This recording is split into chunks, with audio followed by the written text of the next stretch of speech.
मैं राजस्थान के उस छोटे से शहर में पहली बार गई थी। मेरा नाम निशिता है।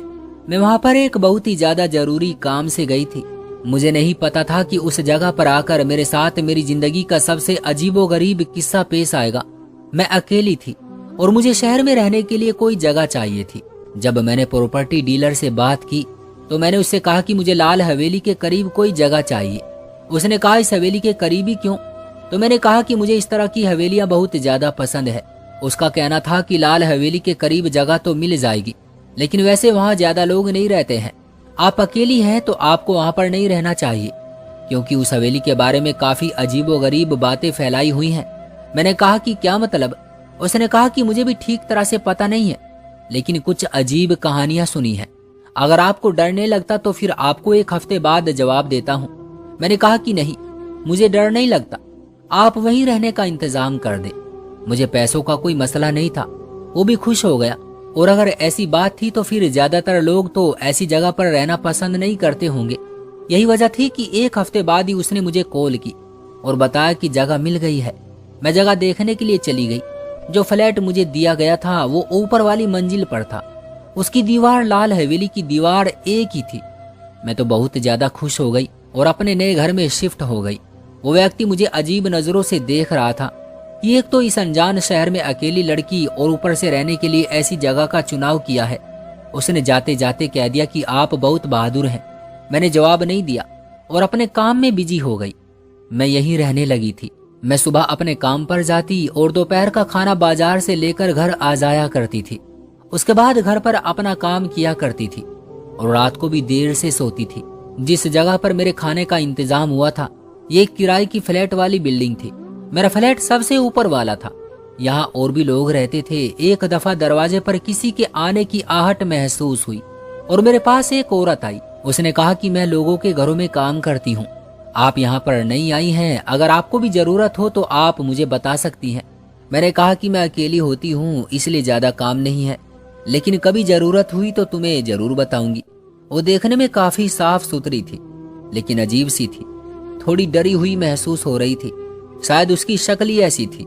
लेकिन मैंने ये बात महसूस कर ली क्योंकि मैं लोगों को ज्यादा ही गौर से देखा करती थी।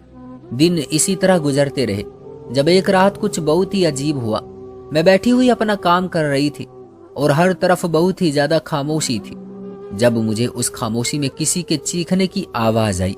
ऐसा लगता था कि कोई चिल्ला रहा है और रो भी रहा है, जैसे कोई बेबसी से रोता है और दर्द में किसी को बुलाता है। मुझे पहले लगा कि ये मेरा वहम है। मैंने देखा दूसरे कमरे में टीवी भी बंद पड़ा था और मेरे मोबाइल पर भी कोई ऐसी घंटी नहीं लगी हुई थी। मैं अपने लैपटॉप पर बैठी काम कर रही थी, लेकिन फिर मुझे महसूस हुआ कि ये आवाज कहीं आसपास से आ रही है। कहते हैं कि अगर आप अकेले बैठे हैं और आसपास खामोशी है या फिर लाइट जा चुकी है और अंधेरा है तो आपके कान बहुत ही ज्यादा तेज हो जाते हैं और आप उन आवाजों को भी सुन सकते हैं जिनको आप पहले नहीं सुनते, जैसे कि घड़ी की टिक टिक जो हमें पूरा दिन सुनाई नहीं देती लेकिन रात के वक्त हमें साफ सुनाई देती है। इसी तरह ये आवाजें भी थी। मुझे यकीन हो गया था कि ये आवाज हवेली में से आ रही है, क्योंकि जब मैं उस दीवार के पास गई तो आवाज और ज्यादा तेज होने लगी। लेकिन सबका ये भी कहना था कि इस हवेली में सिर्फ एक ही व्यक्ति रहता है और उसकी कोई फैमिली भी नहीं है। तो फिर ये आवाज किसकी थी? हो सकता है कि वो टीवी पर कोई चीज देख रहा हो, लेकिन जब हम टीवी पर फिल्म या ड्रामा देखते हैं तो सिर्फ आवाज ही नहीं आती, बल्कि उसके साथ म्यूजिक की आवाज भी आती है, जो किसी भी फिल्म या ड्रामे का एक खास हिस्सा होता है और उसके बगैर फिल्म या ड्रामा नहीं बनाया जाता। पर यहाँ पर सिर्फ आवाज आ रही थी, म्यूजिक की आवाज नहीं आ रही थी और इंसान को पता चल जाता है कि ये किसी फिल्म या ड्रामे की आवाज है या किसी असल इंसान की। मैं भी तो कोई छोटी बच्ची नहीं थी। थोड़ी देर के बाद आवाज आना बंद हो गई और मैंने भी उस बात को नजरअंदाज कर दिया। लेकिन अगले दिन फिर से मैंने आवाज सुनी।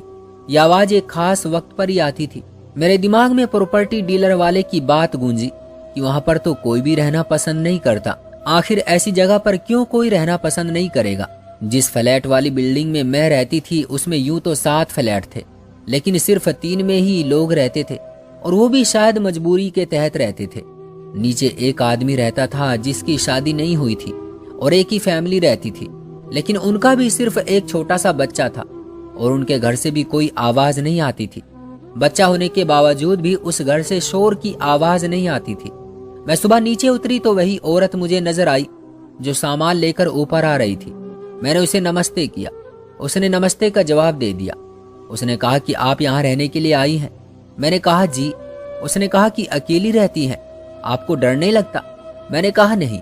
इतनी बात हुई और फिर उसने कहा कि किसी दिन चाय पीने के लिए मेरे घर जरूर आइएगा। मैंने कहा कि जरूर आऊंगी। ये सब उसने यूं ही पूछा था जैसे आम लोग पूछ लेते हैं। वो अपने घर को चली गई और मैं अपने काम पर चली गई।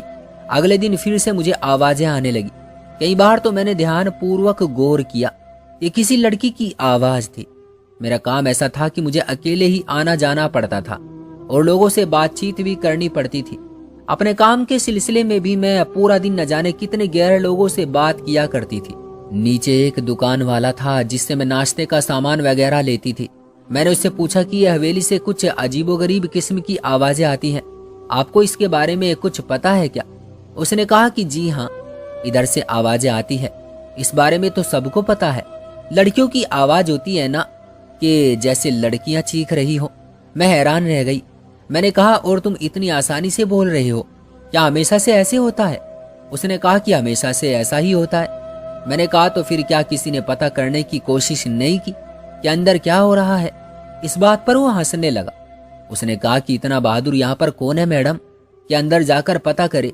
मैंने कहा कि इसमें बहादुरी की क्या बात है, ये तो हम सब की जिम्मेदारी है कि अगर किसी के घर से किसी के चिल्लाने की आवाज आ रही है तो हो सकता है कि वो किसी मुश्किल में हो। दुकान वाले ने कहा कि भला भूत प्रेत भी किसी मुश्किल में होते हैं? वो तो खुद ही दूसरों को मुश्किल में डाल देते हैं। मैंने कहा कि क्या मतलब होता है? तो उसने कहा कि इस हवेली में भूत प्रेत का साया है, इसलिए तो यहाँ से ऐसी आवाजें आती हैं और यहाँ पर कोई भी अंदर नहीं जाता। रात की बात तो बहुत दूर की है, यहाँ तो कोई दिन में भी अंदर न जाए। और मैंने कहा कि जो आदमी अंदर रहता है फिर वो, क्या उसको डर नहीं लगता है?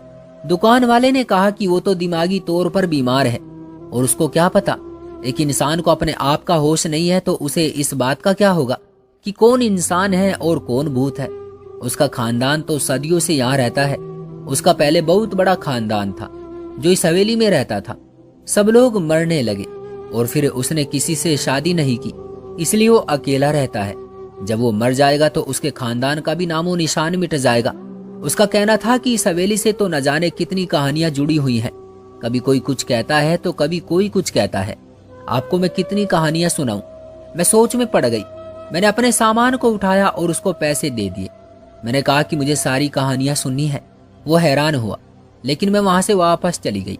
वैसे अगर आपने किसी बात या किसी जगह के बारे में जानना हो तो सबसे ज्यादा भरोसेमंद दुकान वाले ही होते हैं, क्योंकि उनको पूरे मोहल्ले के बारे में पता होता है। हर घर की कहानी उनके पास होती है और मुझे इस हवेली के बारे में सारी कहानियां जाननी थी, क्योंकि मुझे बहुत ही ज्यादा शौक था। मुझे भी आवाज आ रही थी पर समझ नहीं आ रहा था, इसलिए शायद यहाँ कोई भी रहना नहीं चाहता था कि यहाँ पर भूत प्रेत का साया है। एक दिन मैं घर में अकेली थी जब वो फ्लैट में रहने वाली औरत मेरे पास आई। उसका नाम शीतल था। उसने कहा कि मुझे थोड़ी सी चीनी चाहिए, तो मैंने उसे चीनी भर के दे दी और इस तरह हमारी बातचीत हो गई। फिर उसने कहा कि मैं खीर बना रही थी, आपके लिए भी ले आऊंगी। इस तरह हमारी आपस में बातचीत होने लगी और एक दिन मैं उसके घर चली गई। उसका पति घर पर नहीं था। उसने कहा कि रात को देर से आते हैं और उसका बच्चा भी सो रहा था। मैं वहां जाकर बैठ गई। उसने मेरे लिए चाय बनाई।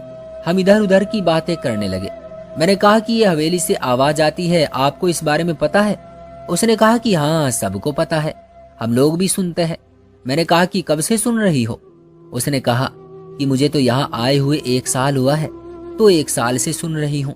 शुरू में बहुत डर गई थी और अपने पति को कहा था कि यहाँ नहीं रहना, लेकिन मेरे पति का ऑफिस यहाँ से करीब है।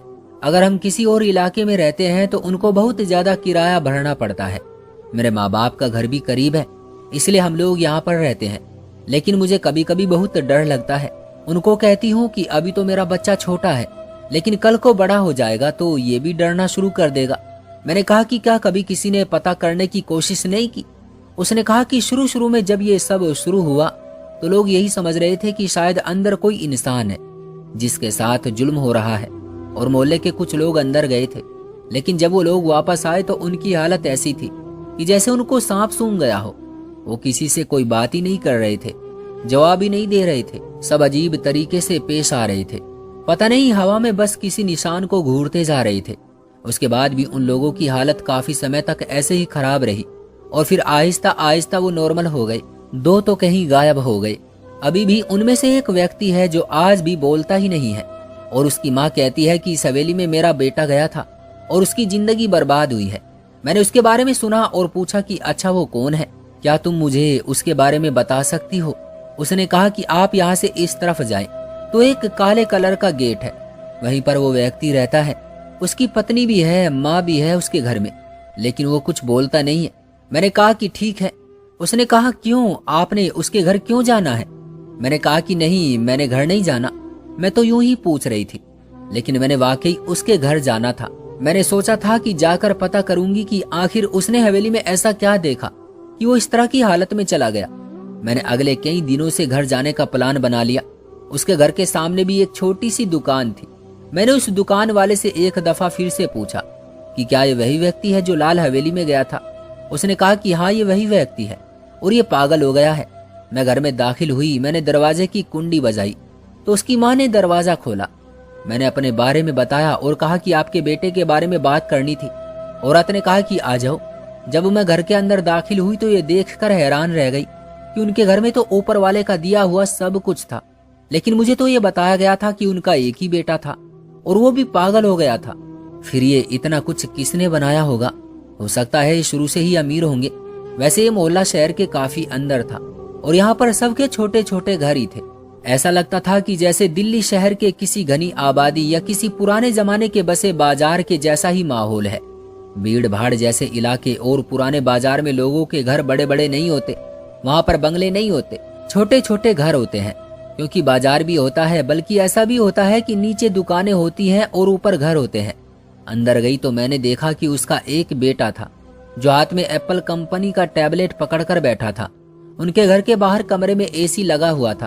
उस लड़के को भी मैंने दूर से देखा। वो अपने कमरे में बैठा था और सामने दीवार पर देख रहा था, ना हिल रहा था ना ही कोई बात कर रहा था। उसकी पत्नी को देखा तो वो भी काफी खुश नजर आ रही थी और ये घर एक नॉर्मल था। मैंने उसकी माँ से पूछा कि आपके बेटे के साथ क्या हुआ था? उसने कहा मेरा बेटा बहुत बहादुर था, बहुत ज्यादा कमाई करता था, ये सारा कुछ इसी का बनाया हुआ है। मोहल्ले में कुछ भी होता था तो सब मेरे बेटे को ही आकर बुलाते थे कि फला जगह लड़ाई हो गई है, आ जाओ, फला की बेटी की शादी है, जरा सामान उठा दो। ये तो बड़ा ही गबरू जवान था। मेरा बेटा बस इसी तरह बहादुरी में आकर एक दिन हवेली में चला गया, क्योंकि वहां से इसे किसी लड़की के रोने चिल्लाने और मदद मांगने की आवाज आती थी।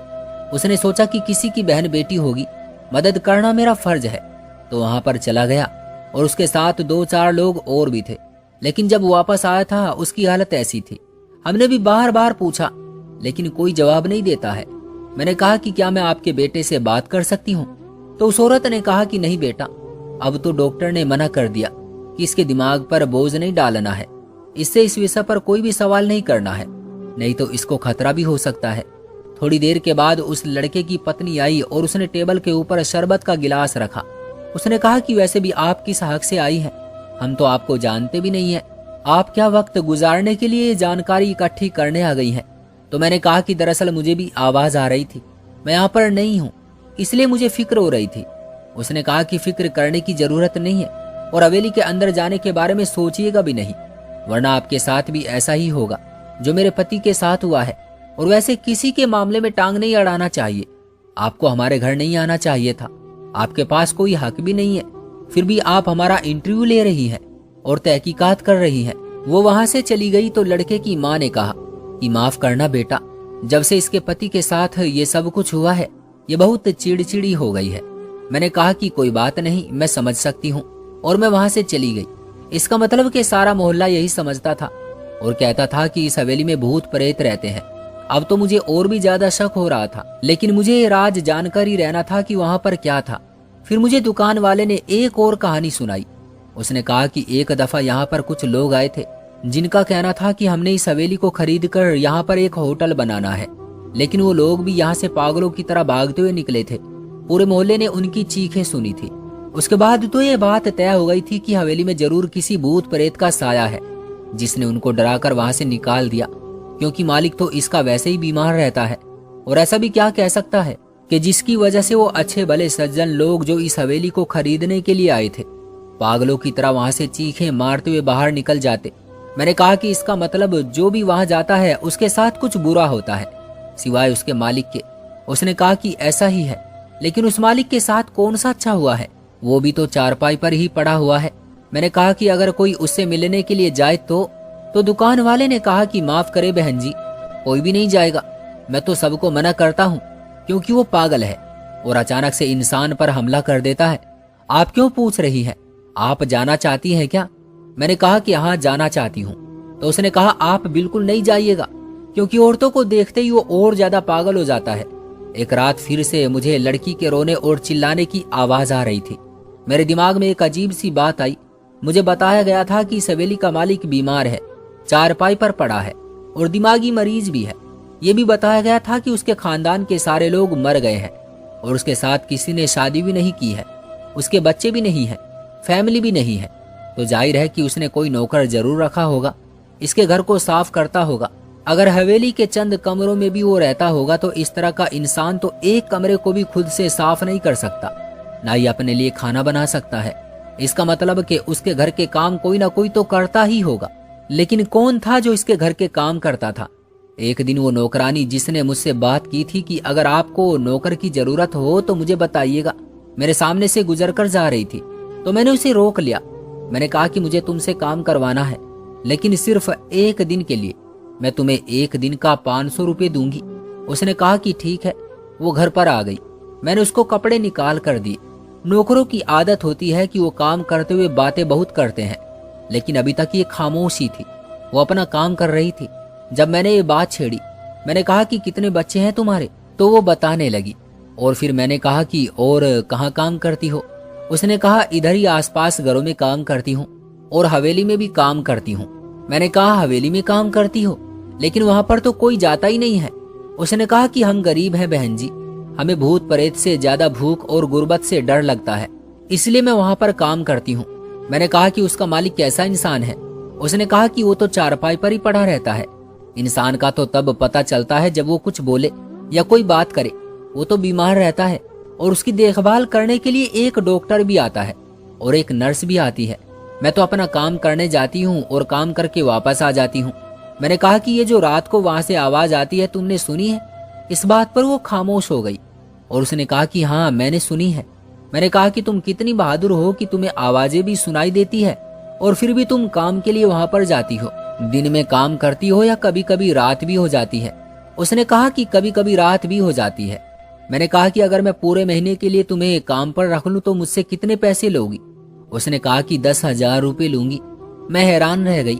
मैंने कहा कि 10,000 रुपये कुछ ज्यादा नहीं है। दरअसल मेरा संबंध भी गांव से था और वहां पर तो अगर कोई दुकानदारी करता था या किसी के यहाँ नौकरी करता था तो उसको 10,000 रुपये दिए जाते थे, और ये नौकरानी होकर 10,000 रुपये मांग रही थी। उसने कहा कि मैं तो इतने पैसे ही लेती हूँ, अगर आपको नहीं करवाना आपकी मर्जी। अगर आप मुझसे कभी कभी काम करवाएंगे तो मैं एक दिन का 500 रुपये ही लूंगी। मैंने कहा कि ठीक है, मैं तुमसे काम करवाना चाहती हूँ, मैं तुम्हें 2 दिन बाद बताऊंगी। उसने कहा कि ठीक है। उसने मेरे घर का काम कर दिया और वहां से चली गई। बातों बातों में ये भी बताने लगी कि हवेली बहुत ज्यादा खूबसूरत है। उसे लाल हवेली यूं ही नहीं कहते, उसकी सारी दीवारें लाल है और अंदर से भी लाल रंग से सजावट की गई है। यहाँ तक के फर्नीचर को भी लाल रंग दिया गया है। बहुत ही प्यारी है, लेकिन भूत प्रेत की वजह से यहाँ आना जाना बंद हो गया है, कोई भी नहीं आता है। मैंने कहा कि वहाँ सचमुच भूत प्रेत है या ये कोई कहानी है? उसने कहा कि पता नहीं, पर मैंने भी देखे हैं। मैंने कहा कि तुम कहाँ रहती हो, मुझे अपना नंबर दे दो, अगर मुझे तुम्हें कभी अचानक से बुलाना पड़ा तो। उसने कहा कि ठीक है, वैसे भी बहुत से लोगों के साथ काम करती हूँ, वो मुझे फोन करके ही बुलाते हैं। उसने मुझे अपना नंबर दे दिया और मैंने सोच लिया कि मुझे क्या करना था। मैं उस नौकरानी के घर जाना चाहती थी। क्यों जाना चाहती थी ये मैं आप लोगों को बाद में बताऊंगी, लेकिन मैं उसके घर चली गई। मैं चेहरे को दुपट्टे से लपेट कर गई थी ताकि अपनी पहचान छुपा सकूं। जब मैंने उसका घर देखा तो मैं हैरान रह गई। मेरे कदमों तले से जमीन निकल गई। मुझे समझ आ गया था कि क्या हो रहा है। उसके बाद एक दिन मैंने उस नौकरानी को घर बुलाया और उससे पूछा कि वहां रात को क्या होता है, मुझे बताओ। उसने कहा कि मैं आपको सब कुछ बताती हूँ। मुझे वो सब कुछ बताने वाली थी, क्योंकि मैं यहाँ पर काम के सिलसिले में आई थी। वो काम यही था कि मुझे ये पता लगाना था कि लाल हवेली में क्या हो रहा है, क्योंकि मैं कोई और नहीं बल्कि एक प्राइवेट कंपनी की जासूस थी। हमें बताया गया था कि इस हवेली के अंदर कोई गैर कानूनी काम हो रहा है और इस काम को छुपाने के लिए भूत प्रेत को बदनाम किया जा रहा है, ताकि कोई भी अंदर न जाए और उसे पता न चले कि वहां पर क्या हो रहा है, क्योंकि ऐसी जगह पर तो बहादुर से बहादुर आदमी भी नहीं जाता है। इंसान अपनी जिंदगी में बहुत सारी चीजों से नहीं डरता, लेकिन बड़े से बड़ा इंसान भी भूत प्रेत से डर जाता है, चाहे उसने उनको अपनी जिंदगी में देखा हो या न देखा हो। इसकी वजह कहानियां हैं जो हम बचपन से सुनते हैं, जो हमें हमारी नानी, दादी, बाप, माँ, रिश्तेदार या दोस्त सुनाया करते थे। हमको भूतों से ऐसे डराया जाता था कि हमने उनको चाहे जिंदगी में कभी भी ना देखा हो, लेकिन फिर भी हम लोग उनसे बुरी तरह डरते हैं। यही वजह थी कि इस हवेली की तरफ भी कोई नहीं आता था और यहाँ से आने वाली आवाजें जो कि किसी लड़की के रोने या चीखने चिल्लाने की होती थी, रोंगटे खड़े कर देने वाली थी, जिनको जानबूझकर करवाया जाता था ताकि लोग ये समझे कि यहाँ पर भूत प्रेत का राज है। दरअसल हवेली के अंदर बहुत बड़ी मात्रा में खाने पीने के सामान की स्मगलिंग का कारोबार किया जाता था। उस हवेली का मालिक बिल्कुल भी पागल नहीं था, हट्टा कट्टा इंसान था और वो ये सब कुछ करवा रहा था। मोहल्ले के 3 लड़के वहां गए थे और कहा गया था कि 2 गायब हो गए हैं। दरअसल उनको विदेश भेज दिया गया था ताकि इस बारे में वो किसी को न बता सके, क्योंकि जब वो अंदर दाखिल हुए थे तो उनको सब कुछ पता चल चुका था। उनका मुंह बंद करने के लिए उनको काफी सारी दौलत दे दी गई थी और जो व्यक्ति यहाँ पर रहता था और मोहल्ले वालों के लिए गूंगा बना हुआ था, वो भी गूंगा नहीं था बल्कि बिल्कुल ठीक ठाक था। जब मैं उसके घर गई तो उसकी पत्नी को गुस्सा आ गया था और उसके घर में इतनी सारी सहूलियत थी, जबकि उनके घर का मर्द तो कमाने के काबिल भी नहीं था। उसे भी महीने के पैसे दिए जाते थे। उस नौकरानी को भी इस बारे में पता था, इसलिए उसको भी पैसे दिए जाते थे। जब मैं उसके घर गई तो हैरान रह गई थी। वहां पर फ्रिज, टीवी और ऐसी चीजें जो मेरे घर में भी नहीं थी वहां मौजूद थी। जिस जगह करोड़ों की मात्रा में स्मगलिंग हो रही हो तो वहां पर लोगों को चुप करवाने के लिए महीने के कुछ लाख दे दिए जाते हैं, तो उनके लिए कुछ बुरा नहीं था। मुझे इसी काम से यहाँ पर भेजा गया था, इसलिए मैंने हवेली के साथ कमरा लिया था और इस केस को हल करना मेरी जिम्मेदारी थी, जिसको मैंने बखूबी हल कर लिया। हाँ, अब ये बात पता चल चुकी थी। उन लोगों को पकड़ लिया गया था, उनका सारा सामान सरकार ने जब्त कर लिया था। लोग एक दूसरे को बदनाम करते हैं, लेकिन यहाँ पर तो उन्होंने भूत प्रेत को भी नहीं छोड़ा और उनको बदनाम करके उनका सहारा लेकर उनकी आड़ में इस तरह का काम कर रहे थे। जिसको इस बारे में पता चलता उसको पैसों की ऑफर की जाती थी। मुझे भी ऑफर हुई थी और मुझे मेरे काम के मुताबिक ऑफर की गई थी, लेकिन मैंने रुपया 1 भी नहीं लिया, क्योंकि मैं जानती थी कि माल जब जमा किया जाता है तो गरीब का पेट काटा जाता है और वो राशन सामान जो गरीब गुरबा तक पहुंचना होता है नहीं पहुंच पाता, और इस चीज को तब निकाला जाता है जब उसकी कीमत सोने के बराबर हो जाती है। यहाँ पर आटा और चीनी को इकट्ठा किया जाता था। मैंने अपना केस हल कर लिया था और अब मैं यहाँ से चली गई थी। मुझे बाद में हवेली के अंदर जाने का भी मौका मिला और मैंने उस हवेली को देखा। मुझे वाकई हवेलियां पसंद है, लेकिन मैं यहाँ पर अपनी किसी पसंद के लिए नहीं बल्कि काम के सिलसिले में आई थी। आखिर में मैं यही कहना चाहूंगी कि इंसान बहुत अजीब है, वो कब क्या कर जाए किसी को भी पता नहीं चलता है। हम सोचते ही रह जाते हैं और क्या से क्या हो जाता है। दोस्तों, ये थी हमारी आज की कहानी। उम्मीद करते हैं कि आपको पसंद आई होगी। आपका क्या कहना है इस कहानी के बारे में कमेंट बॉक्स में हमें जरूर बताइएगा। वीडियो को लाइक कर दीजिए और चैनल को सब्सक्राइब कर लीजिएगा ताकि आने वाली वीडियो आपको तुरंत मिले। मुझे दीजिए अगली वीडियो तक इजाजत, तब तक के लिए धन्यवाद।